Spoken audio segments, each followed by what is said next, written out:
Hi guys, this is Erica Weston with Fox Sports Midwest, and you're listening to my favorite St. Louis Blues hockey podcast, Let's Go Blues Radio.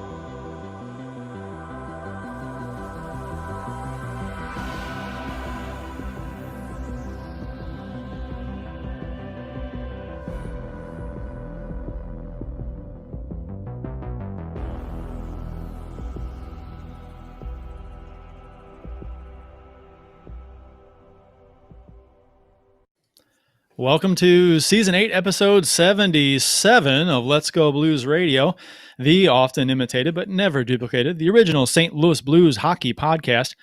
We are broadcasting live on Wednesday, August 5th, 2020. This is franchise episode number 263 all-time. Your hosts tonight are yours truly, Kurt Price, Bill Day, and Jeff Ponder. And for your listening pleasure, for the next little while, we'll be talking Stanley Cup champion St. Louis Blues hockey. To interact with the show on social media, you can follow the show on Twitter at LGB Radio. My handle is at Kurt Price. Bill's is at Billy Blue Note, and Jeff's is at JPonder94. Follow us on Instagram, like us on the Facebook, subscribe to our YouTube channel where this show is broadcast live each and every week during the NHL season. It's also broadcast on Facebook Live as well, dual cast on YouTube and Facebook. For those of you watching the live show on YouTube right now and Facebook, feel free to comment in the live chats and we'll address what we can. The website is always letsgoblues.com, where you can listen to or watch past episodes of the show, browse the fan discussion forum, as well as get some cool St. Louis Blues themed t-shirts and stickers that helps support the show. Hey, guys. Welcome back. Fella. Hi, fella. Welcome back this week. We have a hockey game to talk about that actually counts for something. We have multiple hockey games to talk about. How beautiful is it to have hockey on literally all day? I mean, it's been so much fun. I have been watching it. It's been on in the background nonstop. It's almost like a ambiance in my house now, just hockey all the time. And when it's not on, if I turn on NBCSN and there's not hockey on, I get angry. Yeah, me too. I'm like, what the hell? Like, why is where there is breaking the action? Oh, it's on USA or NHL Network. Or I got to pull up the app and watch it or something. But there's always a game to watch from, what is it, 11 in the morning or noon till like 11 at night. It's 11 until like 11:30 in the night. Yeah. It's pretty freaking awesome. And I'll say, by the way, guys, this is Jeff Ponder talking here, but I'm going to say what Bill is thinking right now. Go Habs, go! Go Habs, go, baby! Habs are currently leading the Penguins 4-3 in the third period with let's say I'm at 7 minutes to go. You guys are a little ahead of me, so yeah, I'm on the road. I think you're right. I think you're right where I'm at, Kurt. I think Bill's the only one ahead. Yeah, I'm on the road. Which good. He's the only one that like truly cares about this game, so I'm glad he's ahead of both of us. I've said this before. I love anarchy, so I'd love to see the Canadians win this, just to see outrage amongst a lot of the fans. They shouldn't even be there, and they're all pissed off. And my God, Penguins fans would have a fit. So I'd love it. I would love it. The most pissed off is probably going to wind up being Habs fans because they screwed themselves out of Alexis Lafreniere. If they can win this game and then pull within one win of knocking off the Penguins, so series is tied 1-1 for them. Well, anyway, fellas, in terms of life, how the two of you been? Great. Bill, how about you first? Yeah, go ahead, Bill. I was just going to say, today was the first day of a week off. So I have a week off to sit on my ass and watch hockey and maybe golf a little bit. But, while I'm golfing, I'll be watching hockey. So I couldn't have timed this any better. So just, week off now, still plenty of time off, depending on how deep the Blues go. Maybe another week for some later, just nothing but watching hockey, because I don't need to leave my house for another couple of months. I'm good. That's true. I said this before, and this is it is a nice thing now to be working from home, to be able to watch hockey nonstop. So, yeah, I got the TV on, watching hockey while I work.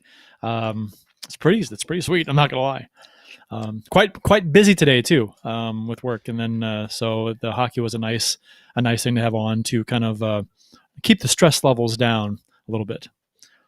Yeah, every now and then with what I do, there's like some brain dead work that I have to get done, and so what I typically have been doing is like waking up as early as I can and getting like the really important stuff that's going to make me think stuff done. And then once 11 o'clock hits, it's like, all right, what brain dead work can I do where I can literally just sit here and click buttons and have hockey going, and it won't be a distraction.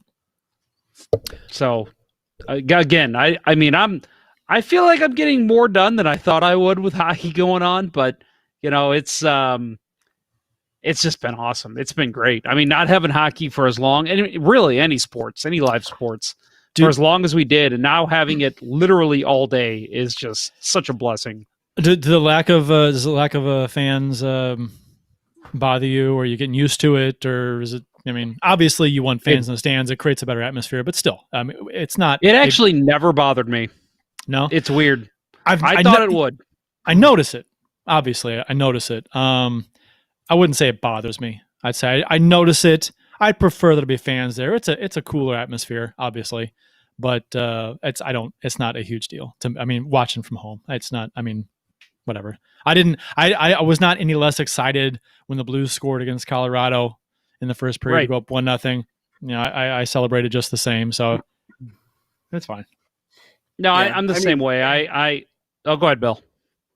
I was just say, for me, having watched the Premier League down the stretch, my team Liverpool was bound to win, and what I think is going to happen is it's going to be much more noticeable and much more palatable that there aren't fans there when the games really start to count, when teams are getting bounced, double overtime games, later in the later rounds, and then when you get to the lifting of the Stanley Cup without anybody there, that's going to be weird.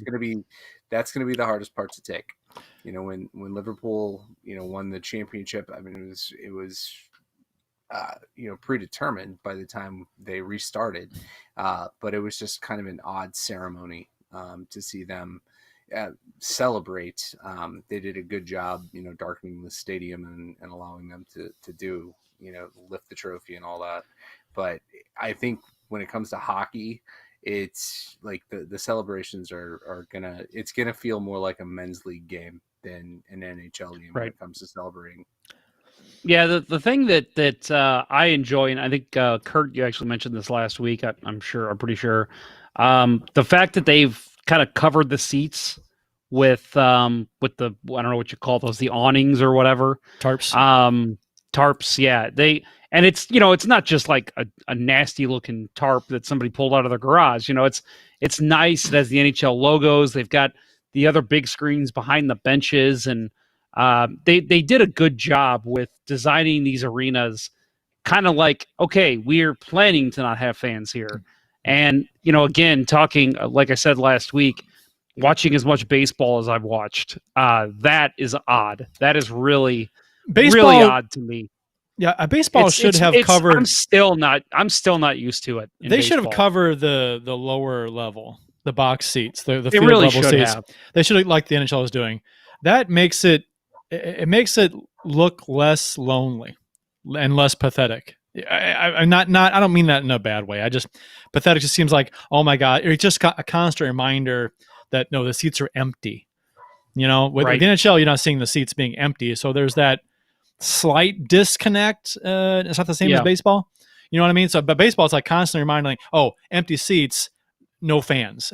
Well, it was the same thing with soccer. I watched a couple Bundesliga games before baseball and hockey came back, and it was, you could tell. I mean, it was just weird. I mean, they had the crowd noise and they pumped that in, which made it a little better. But, you know, with soccer, there's some panning where you see the empty seats, and, you know, and then, you know, just thinking about coverage, Bill obviously being an expert here on soccer out of the three of us, but, you know, when a team scores, there's always camera angles that pans around the crowd just going absolutely berserk.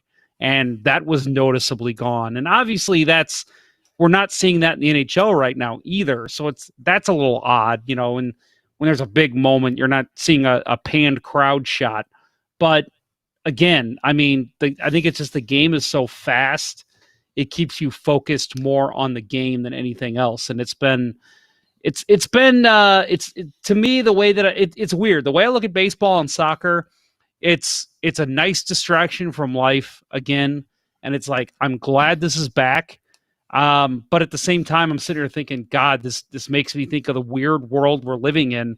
And with hockey, I don't know, again, maybe it's because they've done such a good job. When I'm watching hockey, I'm not even thinking about that. I'm sitting here saying, I'm watching hockey right now and I'm happy. And like, that is all that matters to me at that moment. You know what's funny is that I was watching one of the MLS games, playoff games, and I forgot that they were playing with no fans in the stands, and they panned around. Well, they didn't pan around, but I noticed the first so many rows of seats when they would be showing the game that there were no fans there, and I'm like, how does this city have a team? How can they support? They're not even showing up for a playoff game. And and that went on for a good 15 minutes. I was watching this game. I wasn't even thinking about, oh, that's right. We're in the middle of a pandemic. Yeah. And I never felt like more of an ass sitting there by myself thinking, oh, yeah, what an idiot I am. I completely forgot we're in a pandemic. And I'm criticizing the city's team for not having fans showing up. So that's the state of this house right now. We've said this a million times on the show. Weird time we're living in. The LGB Let's Go Blues Radio NHL playoff bracket contest is going on. We don't have that posted anywhere, do we? It was just on the on Twitter and Facebook. Is it on Facebook? Yeah, we said we were going to put it on the forum. We never did. I will make it a point to have that up tomorrow morning. Okay, we have time, but yeah, we'll do that. We'll tweet it out again, and we'll probably even put it on Facebook too. But that's happening. So join us. A number of people have already, but join us and pick your teams and see. You can win $1 million. You pick a perfect bracket. You're in the pool for $1 million prize. Which the odds of picking a perfect bracket are pretty monumental against that happening. So I think they mean you have to pick the games they're won in and everything too. Oh yeah, it has to be 100% perfect. Yeah. Don't they ask for even the goal tiebreaker in the too? Final? Yeah, that's a tiebreaker, right? Hit that. Yeah, and that's never going to be picked correctly. Nah. I mean, people will pick that correctly, but not everything correctly. I saw a stat on that once that, because I think the NBA has a similar one, and I think the NBA, it was a much better chance of winning the lottery like 3 times in a row. Yeah, it's like the odds are they could offer $1 billion and not give it away, and have concerns about giving it away. Mm-hmm. $1 million seems pretty paltry is for the prize is for what the odds are. The official beers of episode number 277. Again, don't forget to we mentioned this the past 2 shows. The Untapped app. It's a social networking beer drinking app. You can see what folks are drinking. So my handle's at cprice12, Jeff's is jponder94, and Bill's is Billy Blue Note 33. So follow us on there if you care to. Why did it take me so long to get on there? That's a really cool app. It's neat. It's fun. And you can see it notifies. I got a notification that you were drinking something tonight. I didn't. The show had started, so I didn't read it, but it's kind of fun. No, it's cool. So you know what? I'm going to go first because both times you guys have gone first, the Blues have lost. So maybe I'll be the lucky charm here. So I'm going to go first. I'm drinking, well, I'm actually already done with it because we are about a half hour since I opened it. I'm drinking Urban Chestnut Fantasyland Midwest Coast IPA Ale. I've had this on the show before. Again, I've said this on the show before. It's so funny. I always say I'm not a big IPA guy, but I seem like I drink. You always drink IPAs. I have a ton of IPAs on the show, but there's just certain ones that I like.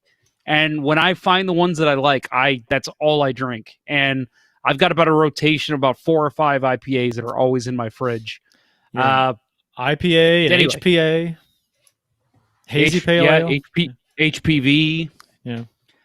But sorry, bad joke. But anyway, on the can here, it's Reaves Fantasyland, noun, a place or circumstance existing only in the imagination or as an ideal dream world, origin Midwest coast of United States.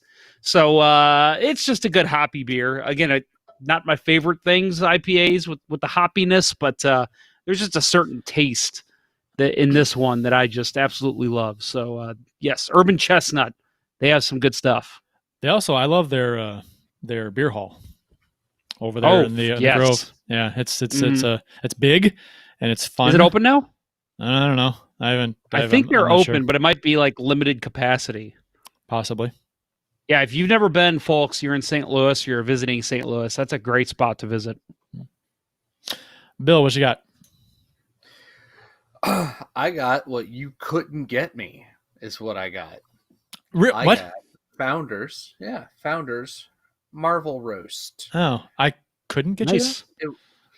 It was on my request list for Kurt's trip. I didn't think they were going to have it available outside of Michigan, so I was surprised when I rolled up to Total Wine today and found it on the shelf. So. Well, I'm glad I did not bring it back for you if you could get it here. That seems like a waste of trunk space in the car. It would have been. So this is a different kind of coffee beer. It's a lot like, and I don't know if you guys had it, but a couple of years back, Schlafly put out a beer called King Kaya. It's a blonde beer with coffee and cacao nibs, and this is the same Imperial Golden Ale with coffee, cocoa nibs, vanilla, and milk sugar. So it's got a little lactose in it, which not usually my favorite thing, but this is really good. I'm enjoying this for a non-stout coffee beer. This is pulled off very well. Definitely tastes vanilla and chocolate. So I'm happy to be drinking this in August and not going through all of my espresso KBS that you brought me back. I'm gonna finish strong for the show since you guys. Bud Light Orange. No. Oh. Better. Bud Light Lemonade. No. Bud Light Hard Seltzer. They don't make Bud Light lemonade. It's lemon. It's tea. Lemon tea, right? I thought they had a lemonade. I didn't think so. I thought it was lemon tea. Bud Light. You might tea. be right. Okay. I don't know. If Bud Light would like to come on and let us know, you can join us here in the YouTube chat. I drink this every so often, mostly when I go out. I don't drink it too much at home. But I'm breaking out the Stag tonight. Stag beer. Oh, nice. Yeah, formerly brewed in Belleville, Illinois. What? I've never heard that before. Yeah, before they shut down. And don't you know somebody who used to work there? My dad used to work there. What? Yeah. You didn't tell you that? I've never heard this story before. Yeah. I got all kinds of free beer cans, empty, of course. I was a kid. Bring them back to me in a big collection. That was then lost when we moved houses. I don't know what happened to it. Somebody has a nice beer can collection somewhere. But Stag Beer has been brewing golden quality since 1851, if you didn't know that. And at the 2001 Great American Beer Festival, that quality was recognized with a gold medal as the best American-style lager. So Stag Beer is up there. And we also have a Stag Beer parody, Stag Beer Blues mashup, on a t-shirt in our shop. So if you enjoy the Stag Beer, come kind of a local deal, even though it is now brewed in Milwaukee, Wisconsin, owned by Pabst Brewing. But, Stop it, Bill. We're 10 seconds behind. It was originally brewed down here. I believe Montreal has won this game. Bill's reaction. I think so. Yes. Yeah. So the Penguins had the puck coming down. Malkin had it on the right side. Tried to do a diagonal dump in and hit the linesman's skate and went right to Yoel Armia. Game over. Man, I really wish you would have given us an actual like play-by-play when that was happening. I would have paid to hear that.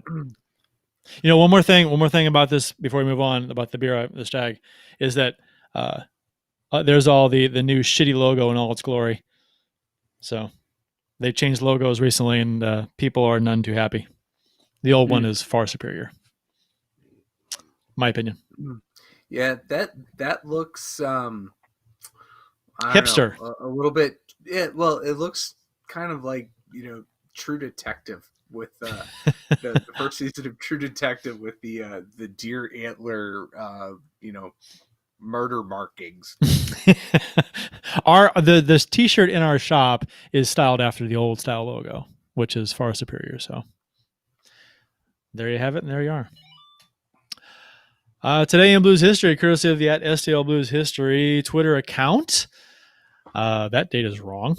August 5th is today's date. Nothing was listed today as far as notable things happening, so we'll go yesterday, which we've done three weeks in a row now. Always something interesting the day before.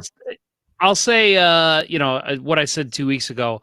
I'm sure August 5th, there was a bunch of drunk Blues fans still celebrating 1 year ago today. So there you go. There's your Today in Blues History. So today in Blues History, yesterday, August 4th, 2000, and that's not right, 2020. What year is this?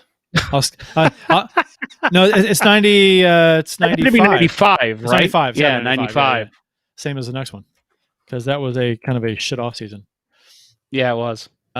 So August 4th, 1995, Steve Duchesne was traded to the Ottawa Senators by the St. Louis Blues for a second-round pick in the 96 entry draft. Duchesne was none too happy about the trade. Didn't understand it. He asked Keenan what he got in return, because Keenan talked to him over the phone and told him he was traded. And he said a second-round pick, and Duchesne goes, "Wow, you must have really wanted to get rid of me."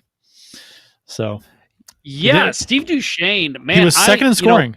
Second in scoring back in the day for a defenseman. I was going to say back in the day. I know that the Pronger McInnes blue line on the power play was something to behold, but man, there was a period when they had the Duchesne McInnes power play blue line, and that, Duchesne he fed him pass after pass. I don't know how he would do it. He always made it look like he was going to shoot, or he was going to pass down low to where he'd get two forwards coming at him, and then that would leave McInnes open.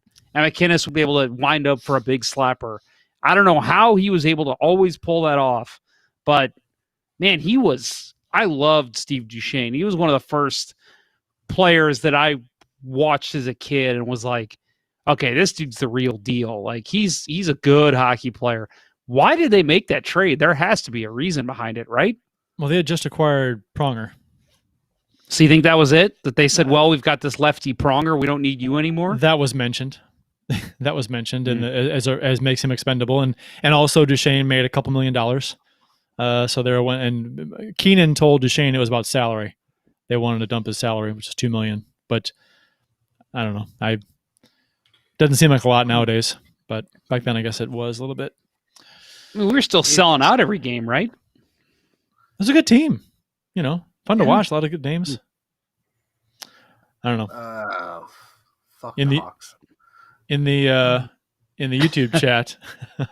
YouTube chat, Bud Light has responded.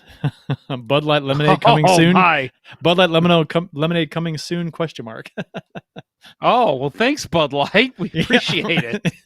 So, I can't believe they joined us. Our 50,000 watt blowtorch has reached Anheuser-Busch Brewery, and they have responded in the YouTube chat. That's fantastic. Well, hey, thanks for joining us, Bud Light. Yeah. August 4th, 1995, same offseason, same day. The St. Louis Blues send Curtis Joseph and Mike Greer to the Edmonton Oilers to complete the Shane Corson free agent signing that we mentioned last week. The Blues got Corson and they dealt Joseph. I hated this move. Yeah, I hated dealing Joseph. Even though we talked about Corson last week, I enjoyed Corson. He was a good player. But I mean, come on. I don't know. Well, yeah, you're talking about bringing in the Fuhr era, which, we all loved.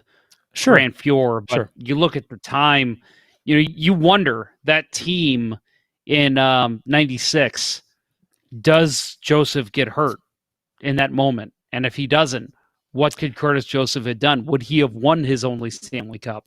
It was that postseason where he was traded. Prior to him being traded, he had his GAA was not very good. His save percentage was under 9 in the playoffs, and his GAA was like 3.6, 3.7, something like that.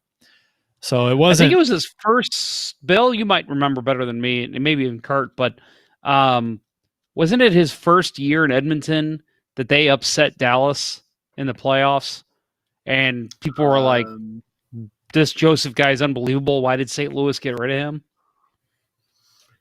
I could be wrong on that. First or second, I want to say it was 97. Might have been 97. Because just completely upset him. Toronto loved him. Yeah. I mean, Edmonton, sorry. Marchand, right? Edmonton and Toronto. Edmonton and Toronto, yeah. Yeah. So Detroit, not so much. You know what though? Fuck Detroit Phoenix, fans. not a lot at all. Fuck them. If you I think it was Joseph when the Red Wings lost to the Ducks. Hebert was unbelievable. Not Hebert. Giguère was unbelievable. And Joseph was really, really good. It was like a goaltending duel. Every game was like 2-1, 1-0. I almost want to say Joseph's GAA was under 2 or was around 2 for the series. Surprising. It was crazy good. But Giguère was unbelievable.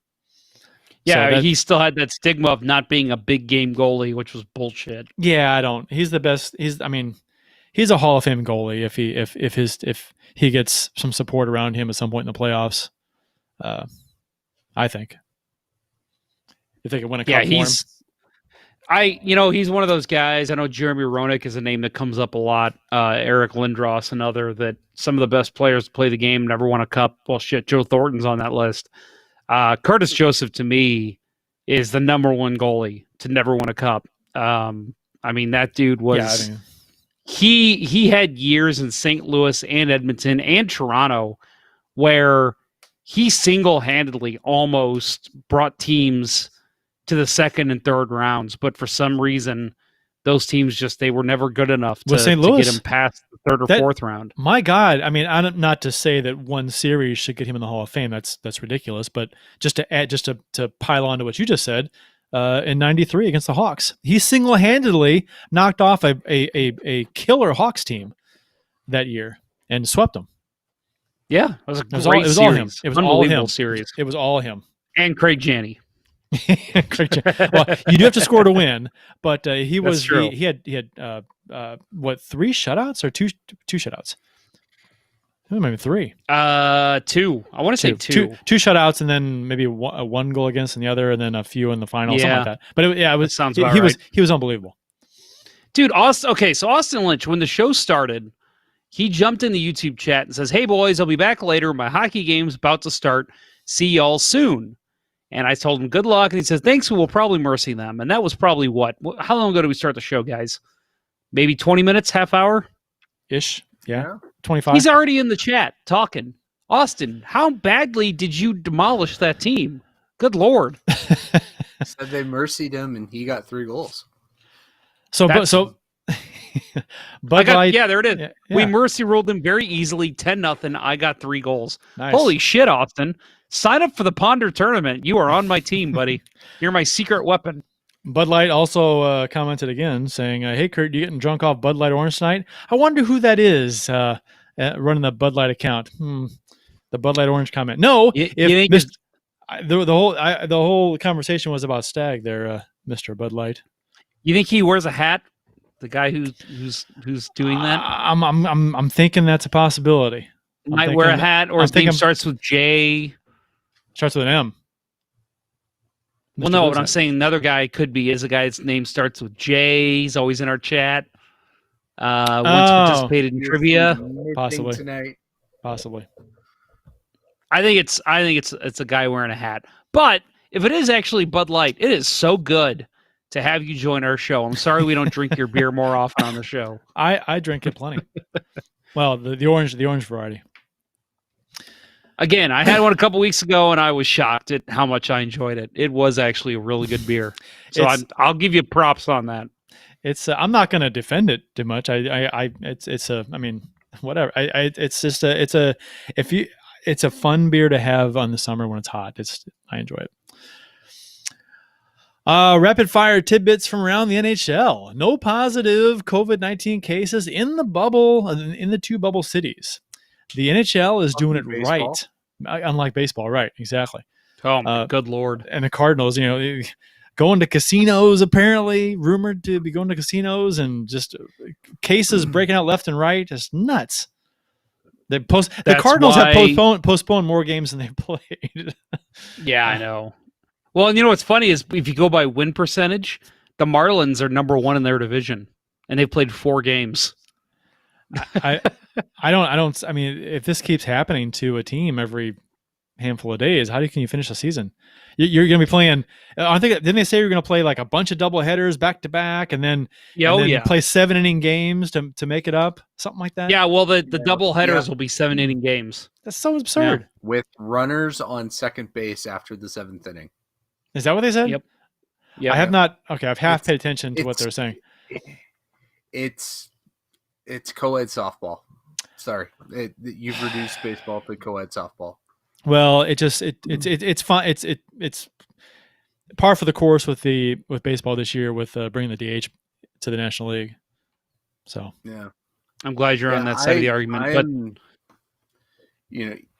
I'm not watching baseball. I watched 1 or 2 of the Cardinals games, and it doesn't hold my interest long enough. And there's hockey on. There's hockey on. In the YouTube chat, Budweiser has entered the chat. So we're that might be our YouTube chat comment of the show. Congratulations. Budweiser has entered the chat. Oh, look out. The King of Beers is in the chat. Now we're not going to sit and talk about baseball. Don't worry, folks. No. We've got hockey to talk about. And Bill, why would you watch baseball? There's so much hockey on right now. Like we said, it's controlled all of our lives. Let's not lie about that. But no, the thing that the NHL's done, and I don't pay attention at all to the NBA. I'll admit I went to the gym tonight, and yes, this is the first time I ever went to a gym. But they actually had the NBA, an NBA game on, and I'll admit I have been so tuned out of like paying attention to all sports and like watching ESPN and all that. I didn't even know the NBA already started again. I imagine with them playing, because they're in the bubble in Orlando, right? I imagine that they haven't had any positive COVID tests either. So that to me says the bubble is working. That's the only way you're going to have professional sports during this. So as much as people want to shit on the NHL that aren't hockey fans, they have done everything right, and it's been so great to see. How can you shit on the NHL? They've done everything perfectly. That's what I'm saying. I'm saying normal sports fans used to always talk shit on the NHL, and it's just. They are doing it right. This whole the MLB traveling and the NFL's probably going to do the same thing. We're going to see the same issues. They're doing it correctly. I said when baseball was getting ready to start back up, I'm like, why are they not doing bubble cities, one for each division, and just play division games? You're playing. You got 60 games to play. Play 12 games against each one of your division opponents. And then start playoffs. Just do one bubble city each division, and then you don't have travel or nothing. You got six teams in one city. They can do that. Play a few games a day. it seems like Major League Baseball never really gave it much thought, right? They're kicked around the idea of just doing having bubbles in Florida and Arizona, and that would have worked out great for them. I mean, come on. But I don't think the players never would have gone for it, so it was never truly discussed. Well, and the league should have pushed the issue. They didn't. I expect that their season is going to wind up being canceled by at this point. It has to be 3 weeks. Yeah. You just can't keep pushing. You can't keep one postponing more games. team that that the Marlins or the Cardinals have a series against, winds up, or have multiple series against, winds up, with a COVID outbreak on that team, and there are more games that those two teams can't play. Season over. Yeah. The Rangers are out, swept by Carolina. I don't think a lot of people care. The Rangers weren't supposed to be in it anyway. I thought the Rangers actually had a chance. They have had Carolina's number for years. Well, Carolina voted against the whole plan initially. The Rangers were 4-0 against them this year. Yeah, but that just shows to Goya that the playoffs are a different animal. No, I agree. Yeah. I just thought with Panarin, even Lundqvist, who's a guy who can step in and play big minutes, and then Shesterkin and that. Thought there was at least a chance, but yeah, Carolina just ragdolled them. You think Lundqvist will want to play somewhere else after his 1 year left on his contract? Did you see the picture of him when there was like a minute left in the game? No. Oh, I think he was. So they in I guess that arena they have him like behind the glass, the backup goalie, and so that was somebody panned the camera to him. Pretty sure he was in tears. No, over losing. And it's like, dude, you're in a qualifying round and losing your shit. Like, you had no right to, I don't want to say no right, but you didn't belong here anyway. Your team didn't belong here. You really thought you had a chance? You need to, because he was the one that said he didn't want to move on.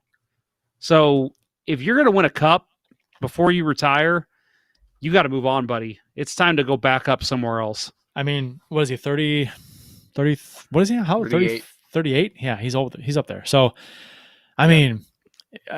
he's got 1 year left on his contract. So, if he wants to win, he's going to have to ask for a trade this offseason or something. And who wants that contract? They tried to move him back when they got rid of wasn't Brad Richards. They sent the letter out to their fans that they were basically in a rebuilding year. They tried to move him, and he said, no, I want to stay in New York. He didn't want to leave. And so you see him like that emotional over a qualifying round loss. It's like, dude, if you really want to go win somewhere, you should have left 2-3 years ago. You would have had some value. I don't know if you do anymore. $8.5 million. That's it. That's what he makes. Yeah. That's cap. No one's taking that on. No. Yeah. No. It's a killer contract. And I would imagine for a compliance. He has to hope for a compliance buyout. I was just going to say that somebody signs him on the cheap for being a backup. Yeah, to support to be actually, you know what, I know what you're going to say, Kurt. I know what you're going to say. No, but here, someone suggested that dealing Allen and then signing Lundqvist to $1 million a year contract to back up Bennington. Which, if you can get Lundqvist for $1 million a year for a 1 year contract after or after next season or whatever, but if after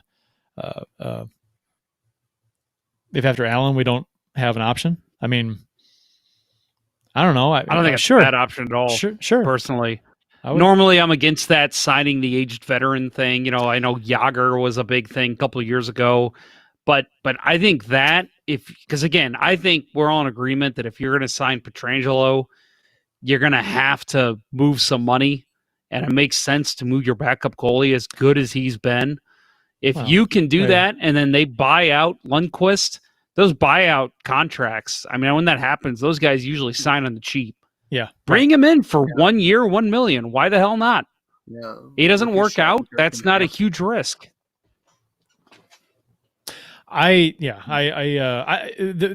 People who want to keep Allen are basically saying that you're sacrificing Pietrangelo for Allen, let's be honest here. Allen is your backup goalie. You do not, under any circumstances, choose your backup goalie over your number one defenseman ever, as far as like who you're going to keep. Why would you do that? A guy who's going to start 25, 30 games a year, why would you do that ever? And not play it all in the playoffs. That makes no sense to me. You don't. You can't. I mean, and this season was an anomaly, having two really good goalies. We haven't had that in forever, as long as Allen's been here. Halak and Elliott. Halak and Elliott, yeah. Right, yeah. Since then. But since Allen came on board, it's been Allen or Elliott. And then it was Allen just kept getting beat out by his backup goalie. So, for number one, we have not had, this was the first season since then, was we had two strong goalies. So, I mean, there's no guarantee that's going to happen again next year if we don't trade Allen this offseason. I've said this before. I mean, there's a concept behind trading high, and I can't imagine Allen's value being any higher ever than it is right now. So I think in the offseason you have to trade him. Have to. Where he was a year and a half ago. Oh God. You know, when we all wanted to run him out of town, to be nice about it. I mean, yeah. He redeemed his career, and he really proved, that he's the guy that you throw him in a tough road game. Not that really matters in the context we're in now, but you throw him in a tough road game, and he's gonna at least get you a point out of the game.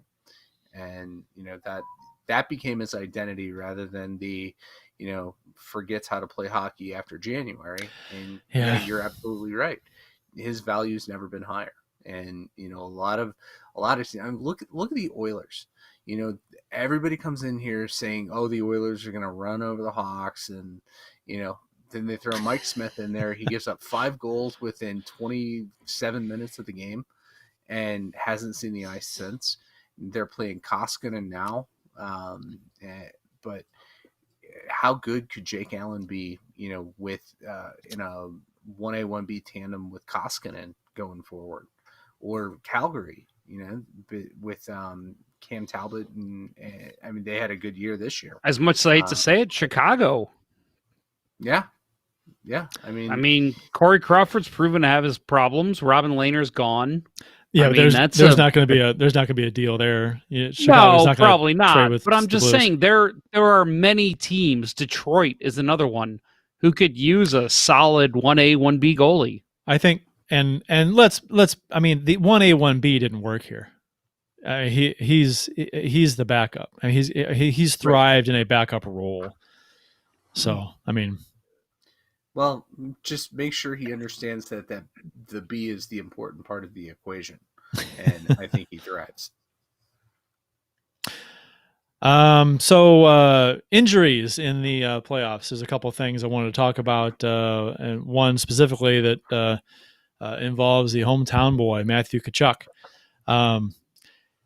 For those listening, if you haven't seen this, give it a look. It's on YouTube, but in Game 1 of the Flames and Jets series, Matthew Tkachuk's skate injured Mark Scheifele on the boards. The play was on the boards. Tkachuk comes in hard, and his skate comes up a bit when stopping, and gets the back of Scheifele's leg above his skate. And he goes down in pain, taken off, and they haven't said anything about the injury, how bad it is. They haven't even said if he was cut, which he almost has to be, right? Because he was down in pain, kind of writhing on the ice. See any blood. There's no blood, right? But I mean, he had equipment on and socks on. I don't know. But so Jets head coach Paul Maurice called it a filthy, dirty kick. And then he was asked if Tkachuk is a dirty player. And he said, if you sin once, are you a sinner? sin 10 times. I don't think he came off the bench and said, hey, I'm going to go see if I can go stab the back of Mark Scheifele's leg with my skate. I think he got to that point, and I think that's exactly what he did. So Paul Maurice is saying that Tkachuk found himself in a situation and took advantage of it by taking a dirty shot at dirty and malicious. And if it is on purpose, it's borderline criminal to intentionally cut somebody with your skate leg or your skate. But so Wheeler and Tkachuk fought on Tkachuk's next shift, with Tkachuk getting the better of it. So what do you? People are almost, I don't know if they're split on this or what, but I've seen a lot of comments on both sides. Your thoughts on all of it? Was it a dirty intentional play in your mind? And is Tkachuk a dirty player? That's, I mean, obviously two completely different questions. Yes, Sure. I think Matt Tkachuk straddles the line of being a dirty player. I don't know if you want to fully call him that. I mean, I guess in today's game, yes. Comparatively speaking to, past players, I don't think he even makes the list. But maybe by today's standards, yeah, he probably is. But that is listen, it's quite the accusation to say that anybody is intentionally injuring anybody else. But this one in particular, to kick a dude in the back of the leg and possibly rupture something, and just, I mean, that is a tall accusation. I don't know if there's any. I mean, I play with a lot of hockey players. Obviously, we're not professionals by any means, but I know some guys who like to grind it out, get dirty behind the play, and I don't know of any one person that would ever even think about using their skate blade as a weapon. It's hard for me to think. Now, I will say, you look at the replays. I know Maurice said he saw a replay from the opposite boards that he's saying that most people haven't seen. Like the NHL said they saw on the right, the 0.1 second Laterra. goal. Yeah. No, I was going to say the Laterra offsides too. That too. Yeah. But no, so I get it. I get that as a coach, you see one of your top players go down like that, and it's to a player that is considered dirty by most standards. That's your first reaction. But to think that Matt Tkachuk is that malicious, I don't see it. I mean, again, I could be completely wrong here, but to use your skate as a weapon, I mean, if it comes out that yeah, the NHL deems that to be a play where he did that intentionally, which obviously they didn't. They won't. Then that's a position where the legal needs to get involved. I mean, that's a serious offense, but that's basically taking a knife to someone's leg. But I don't think it was intentional. I think it was just a unfortunate play. His leg kicked up in a weird position, got Scheifele. Shit happens. Yeah, he was wanting to hit him, but I don't think he was wanting to cut him. Bill, I mean, what's your take on it? So to answer your questions, yeah, I think Matt Tkachuk's a bit of a dirty player. He's definitely got that reputation, and that's between some of his hits and his rivalry with Drew Doughty and the shit talk there. He's not a well-liked player for sure, but the play to say that it was malicious and intentional. What I saw was a guy who was going in hard, tried to stop, and that ice is shit. When his skate went down like he was turning to stop and kicked up in the air. That's how I read it. I didn't see any intent there. I thought he was trying to stop and just caught a rut or just something that just causes his skate to pop up just a little bit. It's one of the most traumatic things I've ever seen in a hockey rink when I was a kid, back before men's league hockey banned checking. I was probably mites or squirts, and there was a men's league game at the rink in Cahokia, and a guy got checked where somebody went into the boards and leapt into them and came down, and the skate cleanly cut out the other guy's Achilles tendon. And just blood everywhere, tendon on the ice. It was there was intent there. So I don't know, maybe that extreme memory for me is shading it here, but I thought it was kind of a freak accident more than anything else. I agree with Jets forward Adam Lowry, who his take was, I don't know if I'd say dirty. I would say reckless. We all play hard. I don't have the cleanest track record either. When you play a physical brand of hockey, sometimes you step over the line. That was one of those plays where it's kind of reckless, and I agree with that. From the replay I've watched a number of times, this is my interpretation of what happened. Like you guys said, he comes into the boards, he goes to stop, the ice is shit. His legs aren't together, his skates aren't together. They're kind of spread. He's kind of turned sideways, and he's got his feet 2-3 feet apart. And when he puts his right skate into the ice, it hits a rut or it's just choppy or whatever, and it comes up. And his mindset, I guarantee you, going on the boards is to get a piece of Scheifele, because he's coming into the puck's there. His job is to check him, get a piece of him. And so he's out with his foot, and he wants to make contact with his foot on his leg. And on the way there, his foot hits that spot in the ice and pops up. And then his blade continues into his leg. I don't think he meant to cut him at all. I think Paul Maurice is way off base to insinuate something like that. You got to have some pretty damning proof, and not what is shown, to accuse a player of that kind of maliciousness. That's ridiculous. It's sour grapes and just bitterness in his mind that he's lost a good player over that play.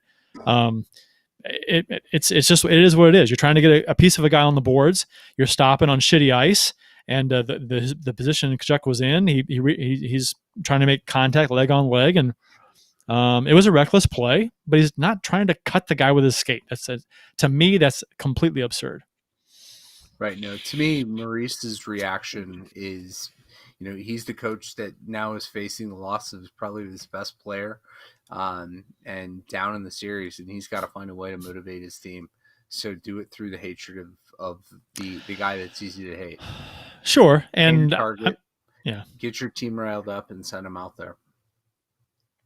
I mean, it makes for interesting next game. Before we move on to the next bullet point here, Stag Beer Company has joined the YouTube chat. Says, "Hey, Kurt." Go ahead. No, I was gonna say, I know it's not the real Stag Beer Company because they would be using their new logo, which is shit. That's true. That's a good point. Stag Beer asked me what I'm drinking.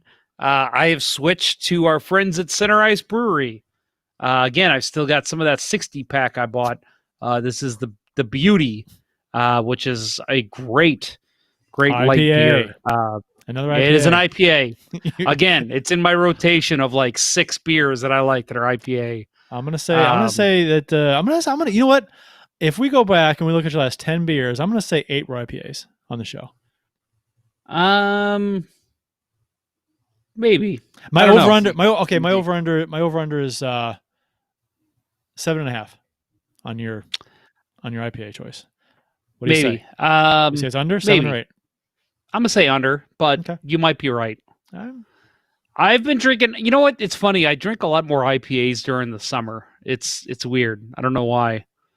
But the hoppier the better for you. Are you like a double, triple hopped thing guy? Not really. No. But anyway, yeah. So another comment here from Austin Lynch. Can't believe Chicago scored on that. For those of you that are watching live, Chicago scored with about 4 seconds left in the period, make it 2-1. in the first intermission against Edmonton in Game 3. Right, You know what this is that Game 3. You know what that? Yeah, you know what that kind of goal is. That kind of goal reminds me of the old days with the Hawks against the Blues, scoring with 4 seconds to go in a playoff game in a period. I will say though, as much as I hate to admit it, has there been a more clutch player early in this round than Jonathan Taves? He's a clutch guy. Dude has been he is totally meant to bury that one by, tapping it in with his skate. Yeah, but I'm just saying, like, he's always in the right place at the right time, and just, I mean, man, listen, I'm going to say this, and people are going to want to kill me. I like Jonathan Taves. He's one Blackhawk that I do not hate, and I like him like I like Steve Yzerman. I respect the hell out of him. Me too. I hated him though because he was on a rival, and it's strictly in a sports sense. And we've talked about this. I don't hate the guy. He's a great player. I'm sure he's a good human being from everything we know about him. But sports wise, rivalry wise, I can't stand the fucker. Just like Yzerman, couldn't stand him. Yeah, I always love, like, one of my favorite players of all time is Nicholas Lidstrom. Hated that he was a fucking Red Wing his whole career. Drove me crazy. But he was a hell of a defenseman. One of the best ever. The best of the generation that was, so defensively dominated. I think you could make the argument that he is the best ever. I was gonna say top 3 all time. Yeah. Oh, definitely top 3. So you got Orr. You've got Lidstrom and Trebeturkin. Yeah, I mean, there would be a lot of argument, who else would be in there? Ray Bork. If you go for the offensive side of things, people will say Paul Coffey. Go back further, Larry Robinson, Doug Harvey. Yeah. Oh, Larry Robinson had a ridiculous Go way career. back, Eddie Shore. Yeah. Old time hockey. Eddie Shore. Yeah. I mean, top three is rough, but top 5 you could make an argument maybe. I definitely give Lidstrom top 3 in my opinion. Yeah. Okay. I know it's totally opinion. It's not 100% fact based, but seeing his career, I mean, you guys did too. Saw him pretty much his entire career, and that dude was ridiculous in big games too. A lot of big playoff series against the Wings, against the Blues. So we saw a lot of him, and he was good, real good. Yeah, my favorite stick blade pattern ever. Yeah.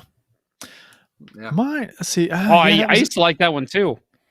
I had a coffee one, which was like a boomerang. Yeah, I have out in my garage. I have a coffee and a couple of Lidstroms in the old barrel. So, how about a question for our listener Austin Lynch, who we obviously know plays hockey. Austin, what stick blade are you using nowadays? It's funny because it's always the same. It's the same. If you look at like the actual name of the curve, it's the same forever. It's been the same since the 90s, but it's just the player name changes. Obviously there was the Lidstrom for a long time, a Sakic, a Thornton, but it's all changed. Sakic became a Ginla. Thornton became, oh boy, I can't remember. But I think Thornton used to be an Oates, and it was just it's always changed, but it's the same exact curve. There was never an Oates blade in the stores in St. Louis. Maybe it wasn't Oates then. I just because I just say that because if there one existed, I would have had it. Yeah. Unless it was available just when I couldn't find it, but.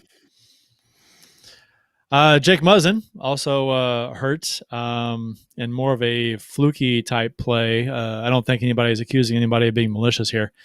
But in Game 2 between Toronto and Columbus on Tuesday, Toronto's Jake Muzzin was cross-checked from behind, falls forward, appears to catch a rut in the ice, gets propelled forward a bit where his head hits the back of Oliver Bjorkstrand's leg.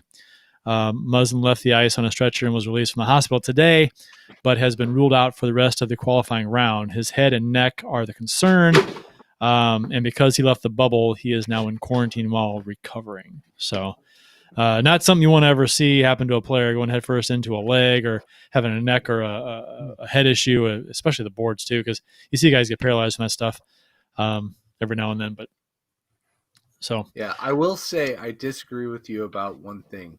About there being no malicious intent here.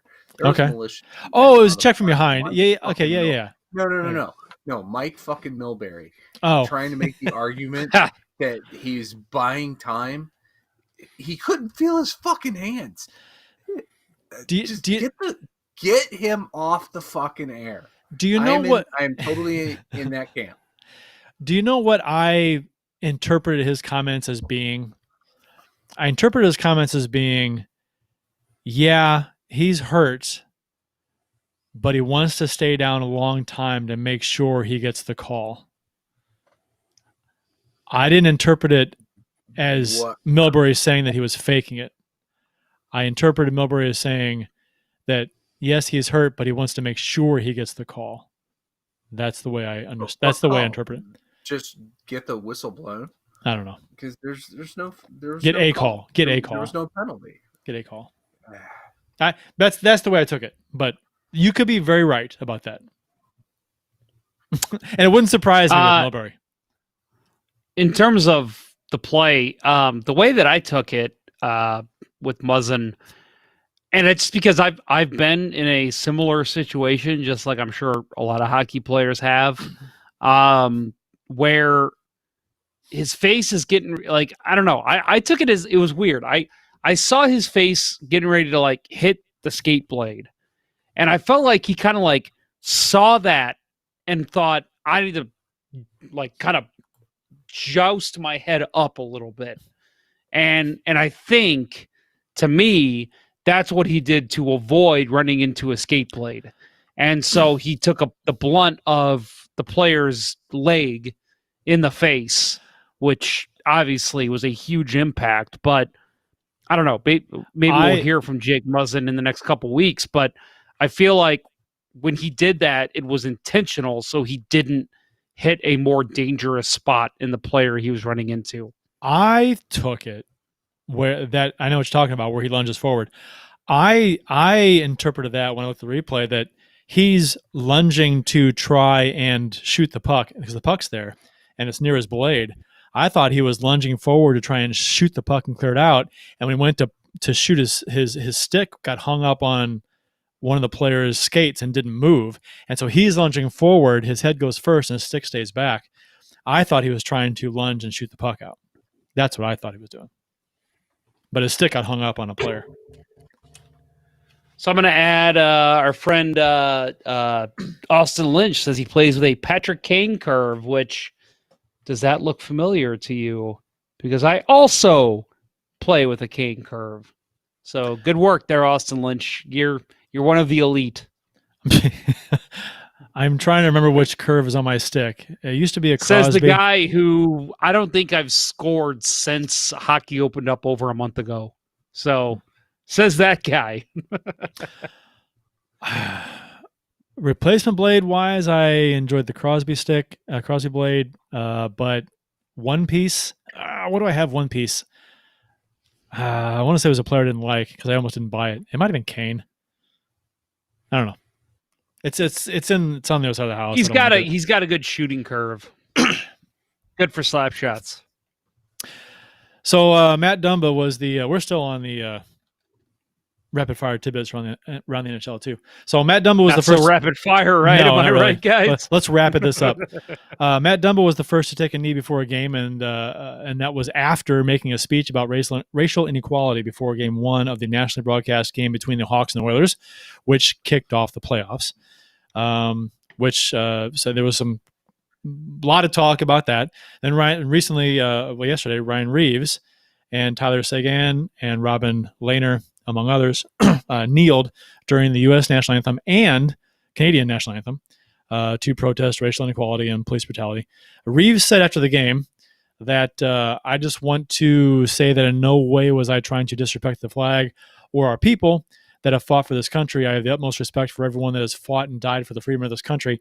That's not the message I'm trying to send. But at the same time, those people go overseas, go to war, and families are torn apart in these wars for the freedom of this country, only to find out that this country isn't free for everybody. That's where I'm coming from.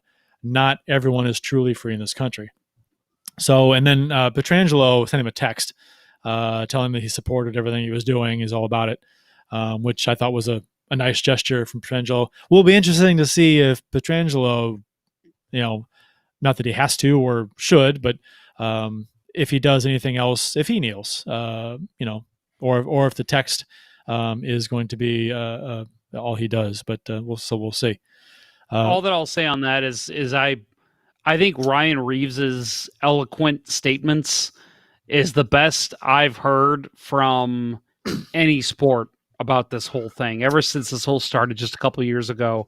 I think he says it best that's lost in this. A lot of people see people kneeling for the national anthem and it's, they're disrespecting the flag. No, they're not. It's that it's exactly what Reaves said. It's we're trying to show, like, you want us to protest, but you don't want us to block highways. You don't want us to do this. You don't want us to do that. Here's a good silent way of us doing it. And I think the way he said it, that was the best explanation I've seen why kneeling during an anthem is the way to do it. I don't think it matters how people protest this particular issue. There are always going to be a lot of people that say that it's never the right time or the place for it. Because honestly, compared to what's happened the past few months with these violent protests at times, riots, turning into riots, it makes you think back and say, oh gosh, I guess the kneeling and during the anthem, the silent protest wasn't so bad after all.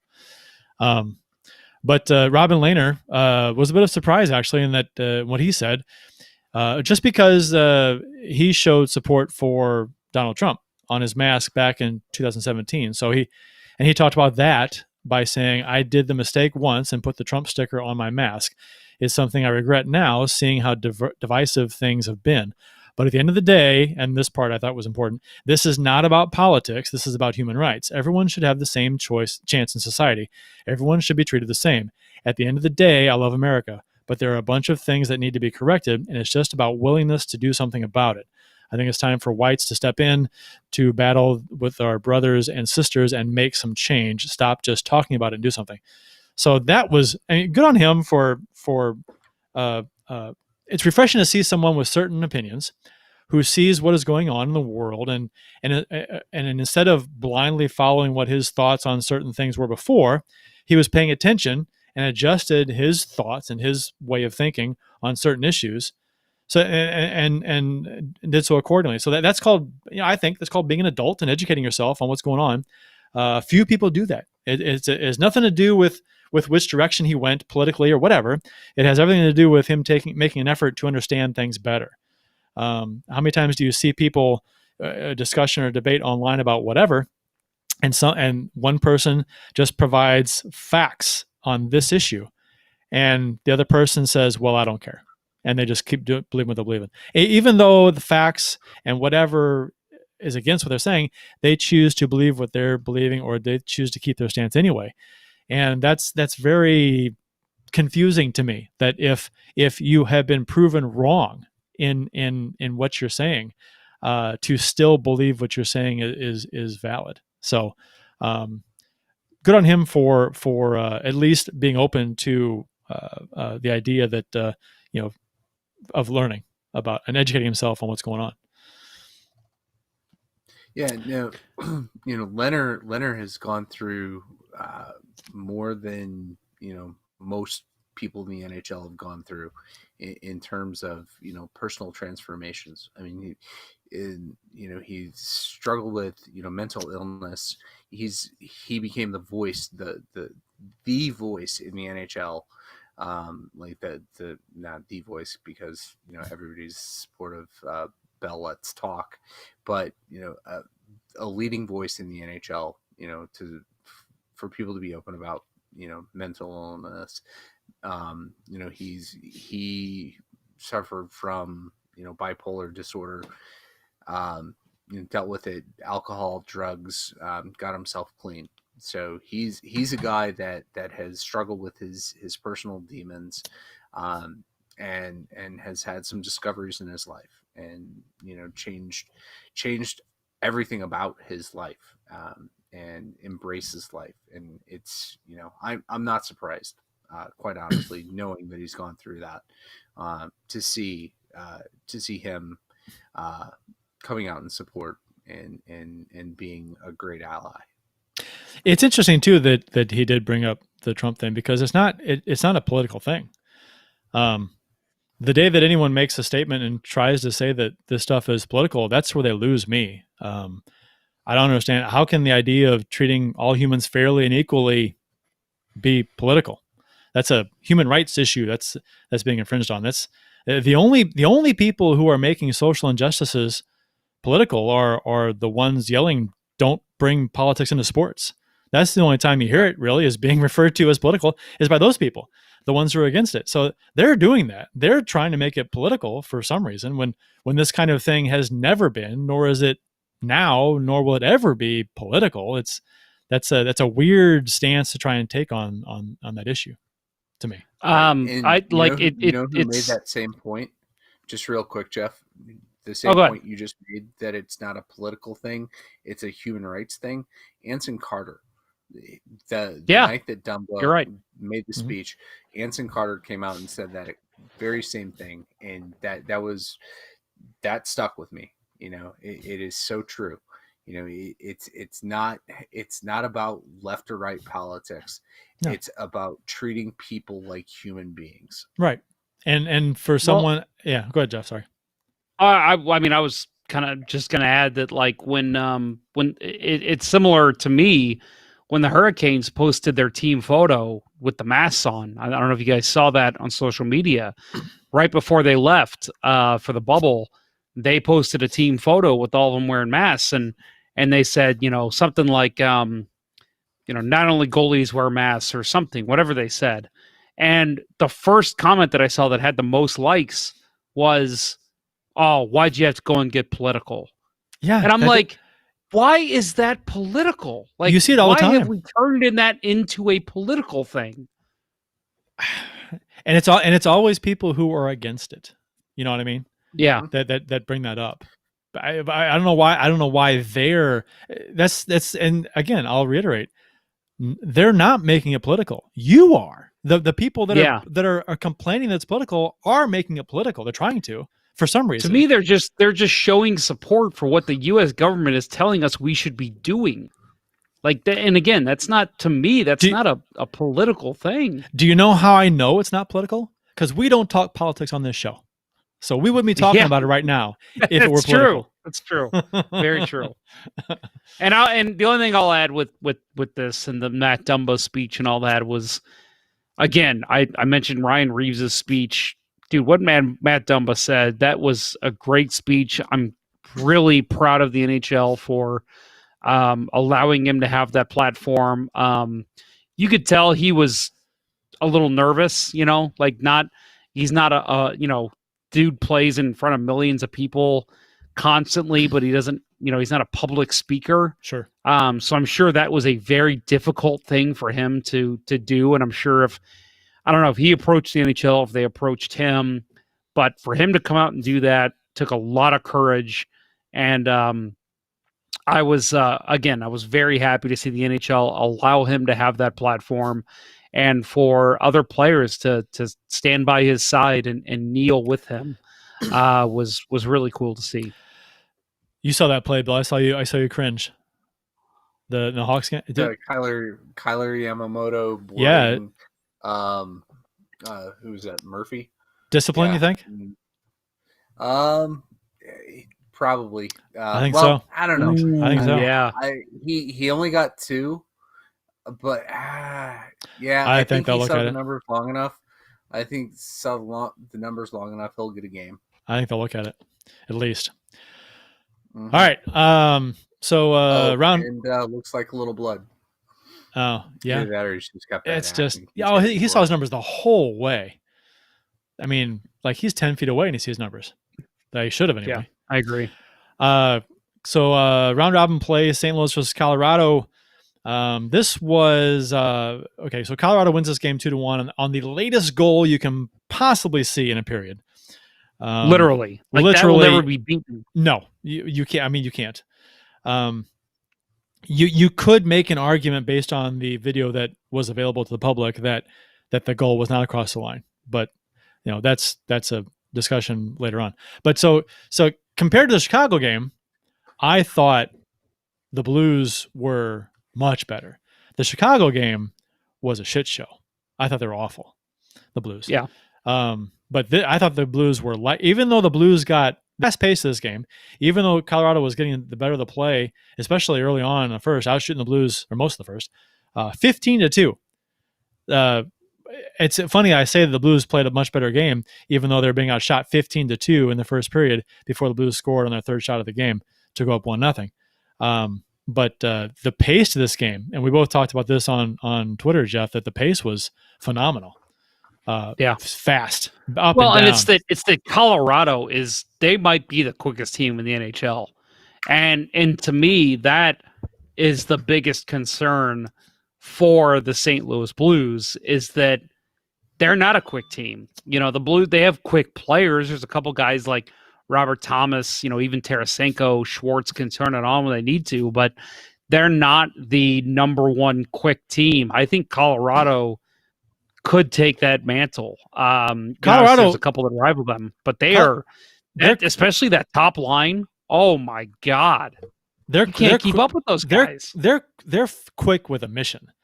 It's like they skate with a purpose when they're. I mean, they're not just fast; they are aggressive fast. Yeah. Their forechecking is ridiculous. The way that they just hound the Blues players when they were going to the corners for pucks. I mean, again, you go back to the season series, and I know that in playoffs that doesn't matter a whole lot, but the Blues dominated the first two games against them. They won both, and I remember one of them. Yeah. The Blues just dominated play because they just had puck control. They didn't let Colorado get to them. They were moving the puck fast, no problem. The second two games, they lost both of them, and it was because they let Colorado have the puck and just skate down on rushes and just have odd man breaks, and it just that's going to be the doom of the Blues if there is going to be one, is quick rushes down the ice, because the Blues don't have the fleet foot that you see with a team like Colorado. Do you know how much McKinnon makes per season? It's a lot, right? $6.3 million. That's it. Oh, he's getting a huge raise. Yeah, but his contract is good through 22-23. So he's got a. Was that Sakic that signed that? He's got 3 more years after this one. Did Sakic sign into that, or was that the GM before? I don't know. Look up his. When did he sign this? Because that's phenomenal. That is. He signed this one in 16-17. I don't think Sakic was GM yet. I could be wrong. Yeah, it was a good sign. Either way, no, that's fantastic. And again, that top line, and the fact that that top line last year was Landeskog, McKinnon, Rantanen, and now they moved Burakovsky to that line, and they got Landeskog on the second line. They have well distributed, and we talked about this during one of our shows during the season, that they went out and got a second line this offseason. They got Burakovsky, Kadri, and Donskoy.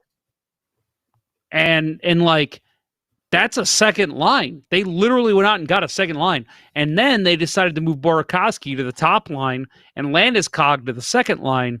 I mean, that's distributing your wealth. They're a hell of a team. And I really believe that is going to be the Blues' biggest challenge this playoff. Yeah. Well, it looks like they kicked the shit out of Dallas today. What was the final score? I looked. It was 4-0 when I last looked. Yeah, that was the final. Okay. So yeah, they did, and Blues fans were hoping Dallas would win this game, because then that would be a little easier for the Blues to finish first in the round robin. Now you got to hope for Vegas to beat Colorado and the Blues to win their final two. If that happens, then the Blues will finish first in the round robin. So, yeah, no, be happy to finish second. Yeah. So Binnington was fantastic in this game, stopping 36-38. Great. Oh, he was game. so good. He's, I mean, looks to be on his game, 100% ready to go. He was the story of the game for the Blues. But in the first period, Perron scores from his office on the power play on a beautiful one-timer against the grain, a upper glove against Grubauer as he slid across. So the first period of this game was very reminiscent of the first period against Boston in Game 7 of the final last year.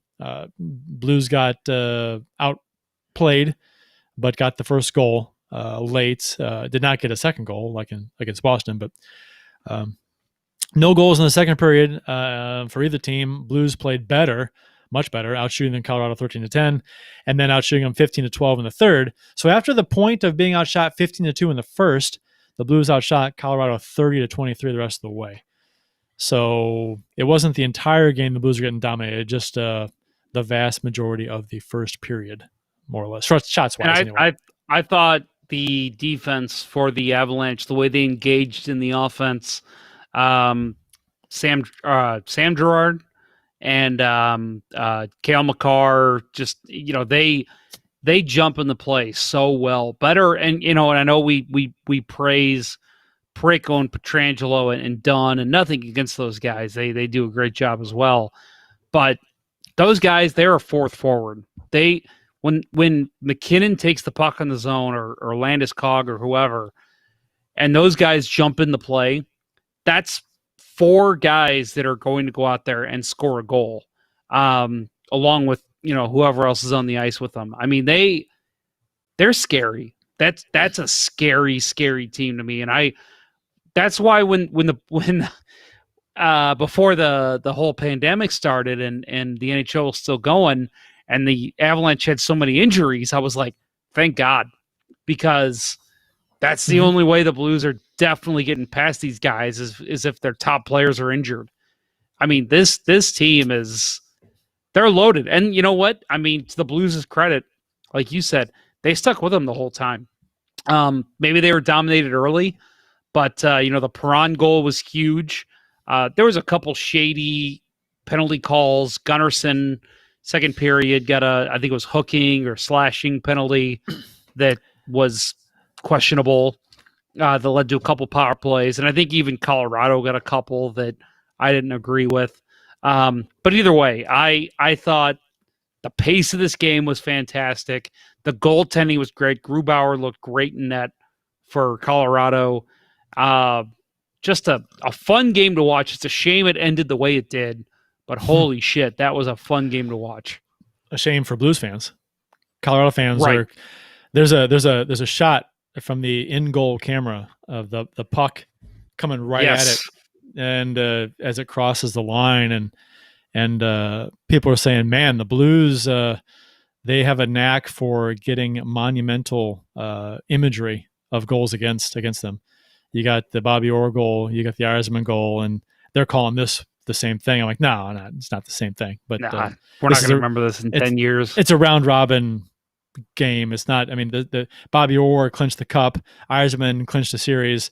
This game won a round robin game. It was essentially still the regular season because you're still seeding. So but so Ryan Graves tied it up for Colorado 5:33 into the third period. And this was the beginning of a series of unfortunate events for the Blues. Prior to this goal, Parayko fans on a one-timer in the offensive zone, which was very Berglund-like. And he falls down, and the Avs go back the other way 3-on-2. Graves is the trailer on the play, receives the pass, goes to pass it back to the winger, but whiffs on the pass. And had it connected, if you watch the replay, they had a 2-on-0 down low. So it was going to be a bang play, ping pong type of play, pass to the winger, pass in front for essentially a tap in backdoor maybe.